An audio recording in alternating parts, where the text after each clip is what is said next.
Welcome back to a online solution. आज बहुत ही important खबर आपके सामने लेकर आया हूं। शायद आपको पता चल भी गया होगा, लेकिन फिर भी मैं इस वीडियो में बताना ये चाहूँगा कि ये जो हमारा सेंटअप परीक्षा होने वाला है, इसका क्या वैल्यू है, क्या महत्व है, क्या हमें करना चाहिए और क्या नहीं करना चाहिए, इन सभी बातों को जानेंगे क्योंकि बहुत अहम सवाल है।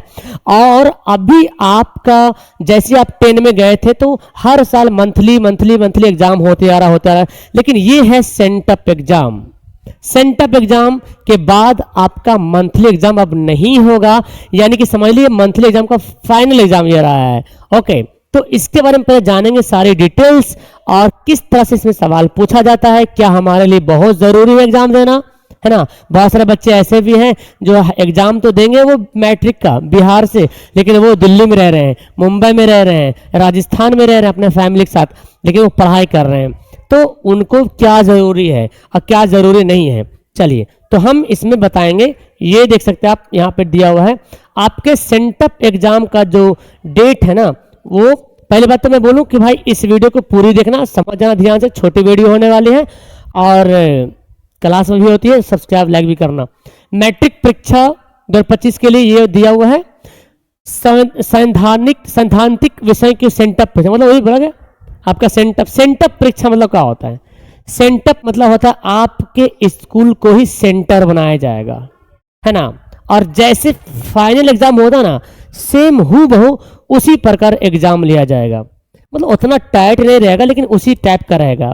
अब हाँ, ये अलग बात है कि आपके स्कूल में आराम से एग्जाम दे रहे हैं, जैसे भी लिख रहे हैं, कोई दिक्कत नहीं, लेकिन एग्जाम उसी पैटर्न के आधारित पे रहेगा। आइए इसके बारे में आगे क्या जानकारी देता है। कहता है कि दिनांक 19 तारीख से ये शुरू होगा, 19 नवंबर से 22 नवंबर के बीच होगा। तो अभी तो अक्टूबर चल रहा है, 19 नवंबर जब मैं वीडियो बना रहा हूं तो ये 24 अक्टूबर का टाइम है। तो 19 से 22 के दरमियान सेंटअप परीक्षा होगा। पहले इसके बारे में जानते हैं, फिर क्या सही है, क्या चाहिए हमें, क्या नहीं चाहिए, सारी बात इसमें लिखा हुआ भी है, मैं आपको बता देता हूँ, है ना। अलग से मुझे अलग बताने की जरूरत नहीं पड़ेगा। ये आपका रूटीन है, बहुत जरूरी है रूटीन जानना। जैसे आपका एग्जाम हो रहा था टेस्ट वाला, शायद सेम टू सेम उसी प्रकार यहाँ पर भी दिया गया रूटीन। जैसे आपका टेस्ट हो रहा था ना, पहले लैंग्वेज होता था, फिर साइंस और सोशल होता था, फिर मैथ होता था, इंग्लिश होता था, सेम उसी प्रकार। तो देख लीजिए यहाँ पे 19 तारीख को होगा आपका भाषा लैंग्वेज होगा, किसी का उर्दू होगा तो उर्दू होगा, किसी का हिंदी है तो हिंदी होगा, है ना। और सेकंड सेटिंग में जो है किसी का संस्कृत है संस्कृत होगा, किसी का नॉन हिंदी तो नॉन हिंदी, बाकी अलग अलग भी लैंग्वेज है। ज्यादातर बच्चे वही है, उर्दू हिंदी संस्कृत वाले बच्चे हैं। 20 तारीख को जो परीक्षा होगा वो विज्ञान का होगा, और संगीत जिसका लिया होगा तो संगीत होगा। सेकंड सेटिंग में सामाजिक विज्ञान होगा, ठीक है ना। 21 तारीख को जो होगा वो गणित होगा, किसी की ने अगर एडवांस में लिया होगा गृह विज्ञान होम साइंस तो उसका होगा, और 21 का सेकंड सेटिंग में होगा अंग्रेजी। उसके बाद किसी ने अगर ऐच्छिक विषय लिया होगा, है ना, एडवांस को बोलते हैं, तो उसका होगा। वैसे तो बहुत कम ही बच्चा लेते हैं ऐच्छिक विषय के बारे में। अब जान लेते हैं इसमें क्या बात बताई गई, बहुत जरूरी है, इसके बारे में समझिए। देखिए यहाँ दिशा निर्देश तो बहुत अच्छे तरीके से दिया गया है, लेकिन क्या ये फॉलो होता कि नहीं होता इसके बारे में हम बात करेंगे, ठीक है ना। टेंशन मत लीजिए, जो हकीकत मैं आपको बताने वाला हूं, है ना। देखिए बोला गया यदि कोई विद्यार्थी सेंटअप परीक्षा में शामिल नहीं होते हैं अथवा अनुत्तीर्ण हो जाते हैं, मतलब फेल हो जाते हैं, तो वैसे विद्यार्थी वार्षिक परीक्षा 2025 में शामिल नहीं, वंचित होने से रह जाएंगे। मतलब जो बच्चा सेंटअप परीक्षा नहीं देगा या सेंटअप परीक्षा देगा और फेल हो जाएगा, उस बच्चे को फाइनल परीक्षा में बैठने का मौका नहीं दिया जाएगा। लेकिन इतनी बातें तो लिखी हुई है, बिल्कुल अपने तरफ से बिल्कुल सही इन्होंने बोला। अब डिपेंड करता है कि आपके स्कूल के कॉपी किस तरह चेक हो रहा है ना, तो उस पर निर्भर करता है। ध्यान देना है, पूर्ववर्ती कंपार्टमेंटल एकल विषय अंग्रेजी समुन्नत कोटि के विद्यार्थी को सेंटअप परीक्षा में शामिल नहीं होना होगा। मतलब जो बच्चा ऐसे भी होगा ना जो पिछले बार फेल हो गया, अभी दे रहा एग्जाम, है ना, तो उन लोगों को एग्जाम नहीं देना है। अब बात करते हैं भाई इसमें सर क्वेश्चन क्या रहता है। देखिए एकदम जैसे आपका ना फाइनल एग्जाम में जो क्वेश्चन पूछते हैं वो एकदम वैसी, देखिए एकदम ऐसी रहेगा, सब कुछ रहेगा। ये तो 2023 का मैं दिखा रहा हूँ एनुअल, वहां पे आपका लिखा रहेगा सेंटअप, यहाँ पे लिखा रहेगा सेंटअप, ओके, सेम ऐसी कॉपी पेपर मिलेगा, क्वेश्चन पेपर, क्वेश्चन रहेगा, ऐसे ऑब्जेक्टिव रहेगा, 100 गो ऑब्जेक्टिव। और आप बच्चे परेशान हो रहे थे सर 100 ऑब्जेक्टिव आएगा कि 60 आएगा, सेंटअप एग्जाम से तुम डिसीजन ले लेना 100 ऑब्जेक्टिव है कि 60, जितना सेंटअप में आएगा उतना ही फाइनल में आएगा, ठीक है ना।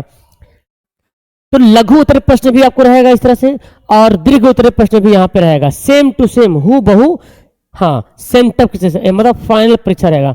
तो इसमें क्या है कि जो फाइनल है ना, फाइनल एग्जाम के जैसा क्वेश्चन मिलेगा भाई, क्वेश्चन पेपर होगा, और वही पैटर्न है। मतलब एक जो अगर इसमें 80 ऑब्जेक्टिव आ रहा मैथ में, तो आपका फाइनल में भी 80 ऑब्जेक्टिव आएगा। किसी के बहकावे पे, किसी वीडियो पे मत जाना, ठीक है ना, या साइंस में चाहे जो भी हो। उसके बाद दूसरी बात है सर, एग्जाम हॉल में जब बैठेंगे अपने स्कूल में, तो क्या कॉपी वही मिलेगा जो वहां मिलेगा? तो ये कम चांस हमको लगता है कि कॉपी वैसा मिलेगा, शायद ही, शायद लगता है मेरे को।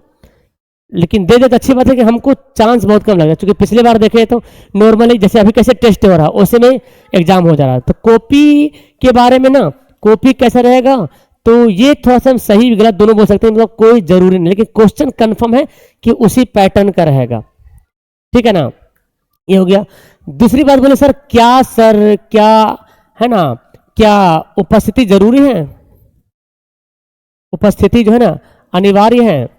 तो देखिए ये तो अपने बिहार सरकार ने बिल्कुल बोला भाई अनिवार्य नहीं आइएगा तो आपका नाम का आपका फाइनल एग्जाम में बैठने नहीं देगा।